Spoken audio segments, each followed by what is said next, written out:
There are moments in the digital revolution when a single development forces us to stop, take a breath, and ask ourselves whether technology is still serving humanity or whether we're crossing a threshold we're not prepared to understand. Today is one of those moments. Meta, aka Facebook Instagram, has secured a patent for an AI system designed to continue posting, interacting, and communicating on behalf of a user after they died. Not a memorial page, not a static archive, an artificially living, active digital presence that behaves as if the person never died. This isn't a sci fi pitch. This is real.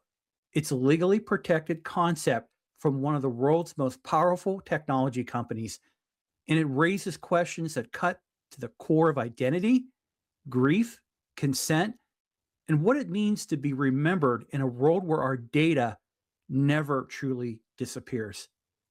Tonight, we're going to unpack what this patent actually proposes, why it matters, and what it tells us about the direction that big tech is steering our digital future. Because if AI can speak for us after we're gone, then we need to decide right now who gets to shape our legacy.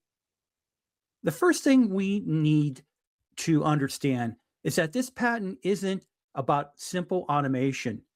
It describes an AI system trained on a person's entire digital footprint, their posts, their messages, voice recordings, photos, videos, and behavioral patterns. And this creates a dynamic model that's capable of interacting with others in real time. Imagine receiving a birthday message from someone who passed away years ago, written in their tone, referencing memories, only the two that you shared. Imagine an AI version of a loved one responding to your post, commenting on your life, your updates, or even appearing in a video call using a synthesized version of their voice and likeliness. That level of fidelity this patent envisions.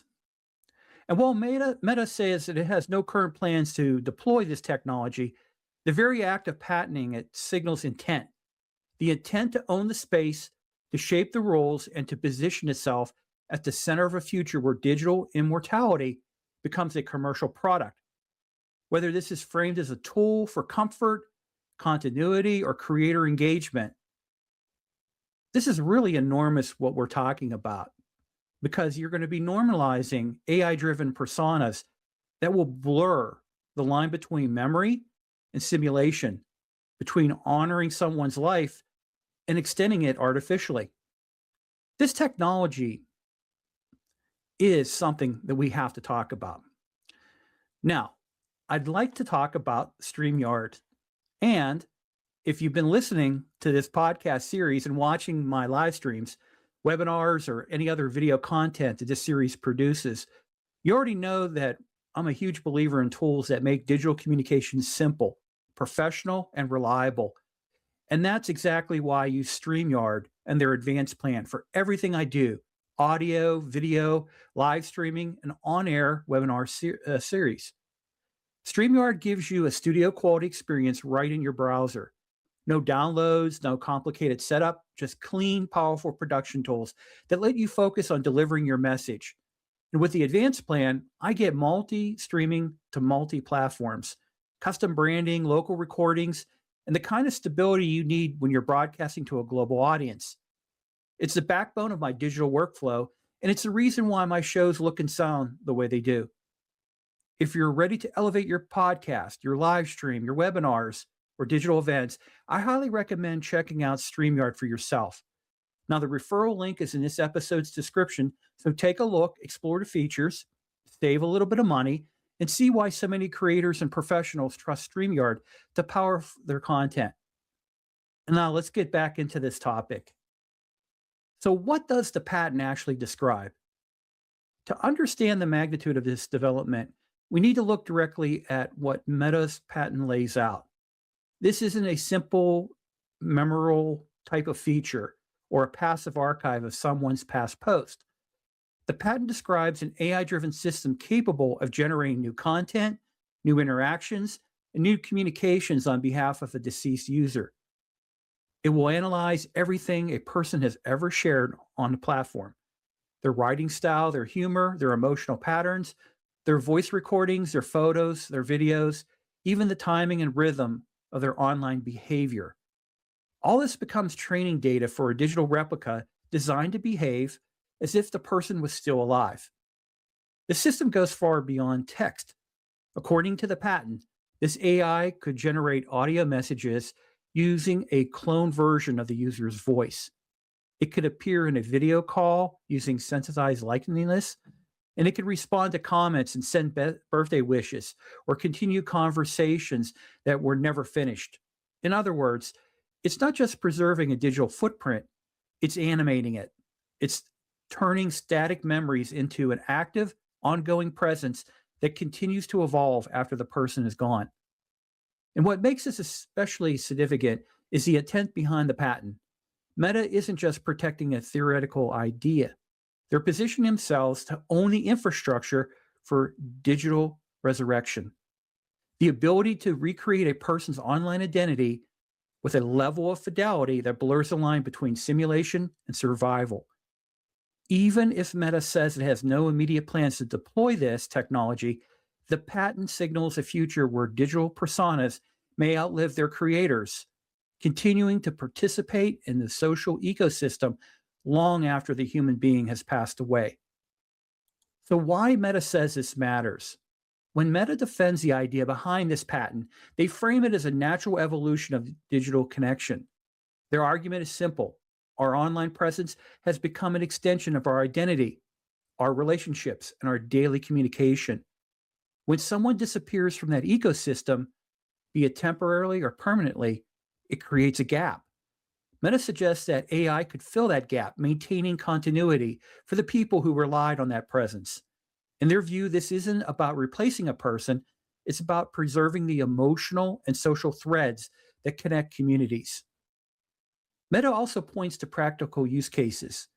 Think about creators, influencers, or public figures whose audiences expect consistent engagement. The patent hints at scenarios where an AI driven persona could maintain activity during long absence, if you're ill or you're on a sabbatical, or even after death, ensuring that the brand remains alive. It's a continuation of the same logic behind scheduled posts and automated messaging, just taken a little far more in advance to a controversial level. In a world where attention is currency, Meta sees this as a way to keep the machine running. But there's another layer here, one that Meta doesn't see out loud, but the patent makes clear. This technology positions Meta as a steward of digital legacy. If your memories, your voice, your writing style, and your personality can be an algorithm and it can be reconstructed, then the platform becomes the gatekeeper of your identity long after you're gone. That's a powerful position for any company to hold. And it raises a question: is this about connection or is this about control? Is this about honoring the past or securing the future of Meta's ecosystem? Now, let's talk about the practicality. Could this actually work? When we talk about the practicality of Meta's patent, we're not dealing with distant theoretical technology. The truth is that most of the building blocks already exist, and they're improving at a pace that makes this concept far more realistic than many people want to admit. Large language models can already mimic writing styles with uncanny accuracy. Voice cloning tools can replicate a person's voice, their cadence, and their emotional inflection from just a few minutes of audio. And deepfake video systems can generate convincing facial expressions and lip synced speech. Combine these capabilities with the massive amount of personal data Meta holds, and the technological foundation for this digital ghost is already here. The biggest question isn't whether the technology can work, it's how well it can work for different people. Some users have years of posts, messages, photos, videos, voice recordings. For them, an AI reconstruction could be remarkably convincing because the system has a deep well of behavioral data to learn from. But others that have sparse digital footprint and they post infrequently and they don't share much, or they really avoid social media altogether. For those individuals, the AI would be forced to fill in the gaps, making assumptions that may or may not reflect who they truly were. And that raises a critical issue. The less data you leave behind, the more AI becomes fictionalized and creates a fictionalized version of you rather than an authentic extension of you. There's also another question related to context. Human communication is shaped by nuance, by timing, mood, relationships, and lived experiences. An AI can replicate patterns, but it can't replicate consciousness. It can't know what a person would have learned, would have felt, or believed years after their death. So while the AI might sound like a person, it can never be the person. It becomes a snapshot frozen in time, interacting with a world that continues to evolve around it and without them. That gap in simulation and reality is where the practical limitations become most visible. And yet, even with these limitations, the technology is close enough to function that idea cannot be dismissed. If Meta or any major platform, if they choose to pursue this, they can deliver a version of digital immortality that is technologically impressive, emotionally powerful, and ethically fraught. The practicality isn't the barrier. The barrier is whether society is ready for the consequences of a world where our digital selves can outlive our physical selves. Let's talk about ethical and societal implications. When we step into the ethical territory of AI-driven digital resurrection, we're no longer talking about engineering challenges or platform features. We're talking about the human experience, grief, memory, identity, and the boundaries of consent. This is where the conversation becomes far more than a technical debate. It becomes a cultural reckoning. Because if an AI can continue speaking in your voice after you're gone, the first question we must ask is, who gave it permission? Did the user explicitly opt in? Did the family approve? And what happens when those two answers conflict? Consent becomes a moving target, and the stakes are deeply personal. There's also a psychological dimension. For some people, interacting with an AI version of a deceased loved one might offer comfort, a way to revisit memories or to ease a transition through grief. But for others, it could prolong the pain, blur the acceptance of loss, or create an unhealthy dependency on a simulation that can never truly reciprocate. Imagine someone receiving messages from a digital ghost without realizing that it's AI. Imagine the emotional confusion, the sense of betrayal, or the shock of when the truth really comes out. These are non-hypothetical scenarios. They are foreseeable outcomes of deploying technology that imitates human presence with high fidelity. Then if we have darker possibilities, it could be used to exploit, misuse. If the digital persona can be animated after death, who controls it? Could it be used to endorse products, influence opinions, or maintain a social presence that benefits a company more than an individual it represents? Can it be hacked, spoofed, weaponized? The idea of impersonalization takes on a new whole level of seriousness. And with impersonation, it's legally sanctioned and the algorithm powers it. Once it is monetized, once that enters the picture, the ethical lines between what is right and what is wrong become harder to draw.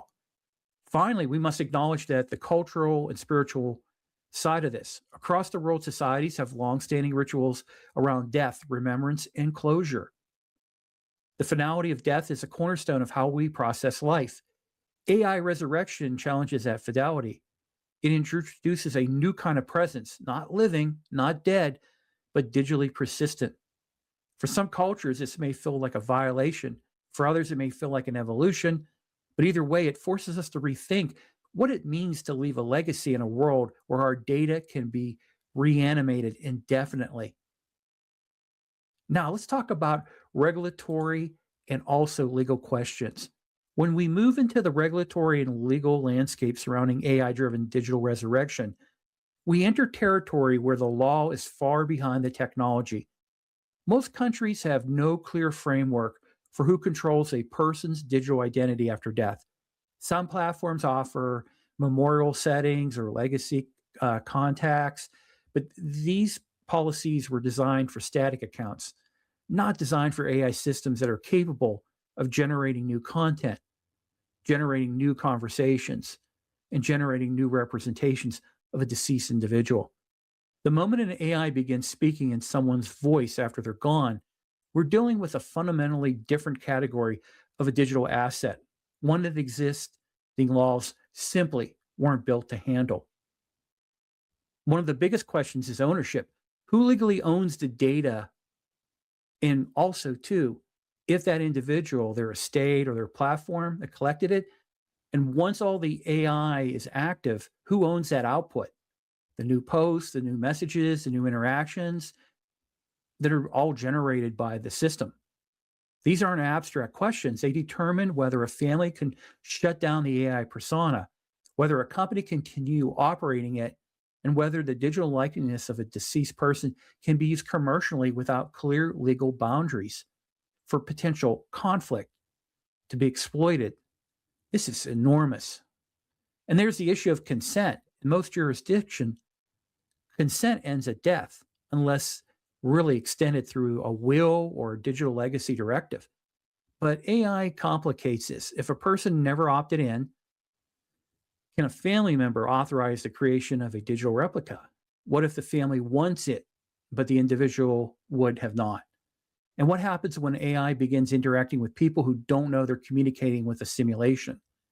Regulations will need to be defined, not just who can authorize these systems, but how transparency must be handled to protect the public. Finally, we have the broader question of whether governments should regulate AI-driven digital personas at all. And if so, how aggressively? Should there be limits on how long an AI can operate after a person's death? Should there be restrictions on commercial usage? Should platforms be required to label AI-generated interactions clearly? These are foundational questions that will shape the future of a digital identity. And right now, the technology is advancing faster than legal frameworks designed to protect individuals, families, and societies. So let's talk about industry trends. Meta is not alone. When we look beyond Meta, it becomes clear that this patent isn't an isolated idea. It's part of a rapidly growing industry trend. Around the world, startups, research labs, and major tech companies are exploring ways to preserve, simulate, or extend human presence through artificial intelligence. Some companies already offer griefbots. These are interactive chat systems trained on a loved one's messages. Others are developing full-body avatars capable of holding conversations, telling stories, or recreating memories. What Meta has patented is simply a more advanced, more integrated version of a movement that's already underway. And we're also seeing this trend emerge in entertainment and media. AI-generated performances from deceased actors, musicians, and public figures are becoming more common. Digital doubles are being used to finish films, recreate voices, or even produce new content long after the original artist has passed. These technologies raise many of the same questions. Who controls the likeness? Who profits from it? And how do we distinguish between honoring a legacy and exploiting it? The entertainment industry is essentially a testing ground for the ethical dilemmas that will soon reach everyday users. And at the same time, the broader tech ecosystem is pushing towards hyper-personalized AI companions. Systems designed to learn your preferences, your habits, your communication style, and your worldview. As these systems become more sophisticated, the line between assistant and digital extension of self becomes increasingly blurry. In that context, Meta's patent isn't a leap. It's the next logical step in a world where our digital identities are becoming as complex and expressive as our physical ones. What this tells us is simple. The idea of digital immortality is no longer fringe. It's becoming a competitive frontier. Companies are racing to define what it means to preserve a person's presence in the digital world. And whoever controls that space will shape the future of memory, identity, and legacy. Meta's patent is just one piece of a much larger puzzle, a signal that the industry is preparing for a future where our digital selves may continue long after our physical lives have ended. If you ever followed my work, whether it's podcasting, live streaming, or digital content, I produce across many different platforms. I'm always looking for tools that elevate both the quality, efficiency, and one of the most powerful tools in my workflow right now is 11 Labs, specifically their Creator Plan. The Creator Plan gives you access to some of the most advanced AI voice technology available today. We're talking natural, expressive, studio-grade voice generation that's perfect for narration, promos, training content, and even multilingual delivery. It's fast, it's flexible, and it integrates seamlessly into a modern creator's production pipeline.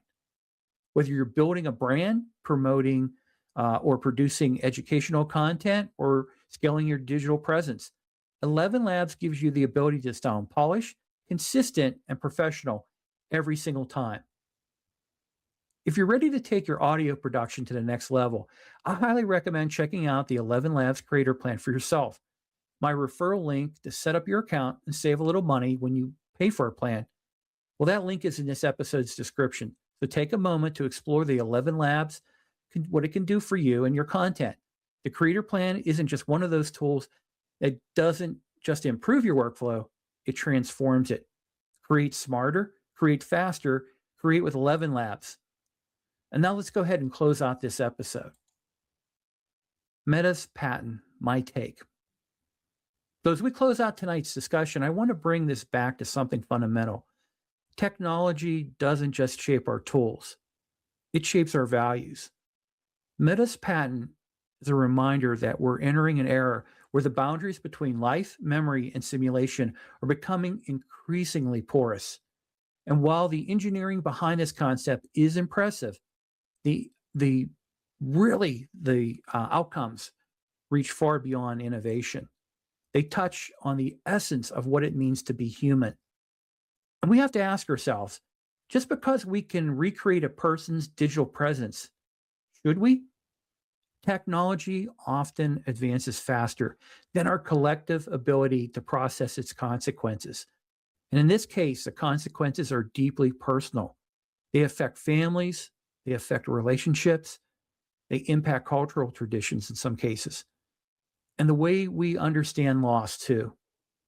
AI can preserve patterns, but it cannot preserve consciousness. It can echo a voice, but it cannot carry a soul. And if we blur that line too much, we risk confusing simulation with connection. At the same time, we shouldn't ignore the potential benefits. For some, these systems could offer comfort, continuity, or a way to preserve stories and memories that might otherwise fade. But those benefits must be balanced with safeguards: ethical, legal, and emotional. We need transparency. We need consent. We need clear boundaries between ownership and control. And we need to ensure that digital resurrection doesn't become digital exploitation. Ultimately, this moment is a crossroads. The choices we make now will define how the future generations experience identities, legacy, and remembrance in a world where our digital selves may outlive our physical ones. My take is simple. We must approach this technology with curiosity, with caution, and with a deep respect for the human experience. Innovation should enhance our lives, not rewrite the meaning of our deaths. So tonight's conversation isn't the end of this topic, it's the beginning. And as the digital revolution accelerates, we'll continue exploring the technologies that challenge our assumptions, reshape our world, and force us to rethink what it means to be human in the age of AI. I want to thank you for joining in this important conversation. The technologies that are shaping our digital future aren't just technological milestones. They're cultural turning points, and your engagement is what makes these discussions meaningful. Now, if this episode challenged your assumptions or opened your eyes to what's coming next, I really encourage you to share and also leave your thoughts and comments. Also, keep this dialogue going. The digital revolution is accelerating, and together we can navigate it with clarity, responsibility, and purpose. So until next time, stay informed, stay curious, and stay ahead. And I'd like to also say to all the loyal listeners and subscribers across the podcast platforms, thank you for your continued support. You've helped this series grow into a global conversation about technology, innovation, and the future of digital life. Every download, every share, every comment, and every moment you spend with the Digital Revolution with Jim Kunkel podcast, it means more to me than you know. This is a community, and it's built on your energy, your insight, and your commitment to staying ahead of the curve. We're just getting started. The next wave of digital transformation is already unfolding, and together we're going to keep exploring it, one episode at a time. So until next time, I'll say again, stay curious, stay informed, and keep leading your own digital revolution.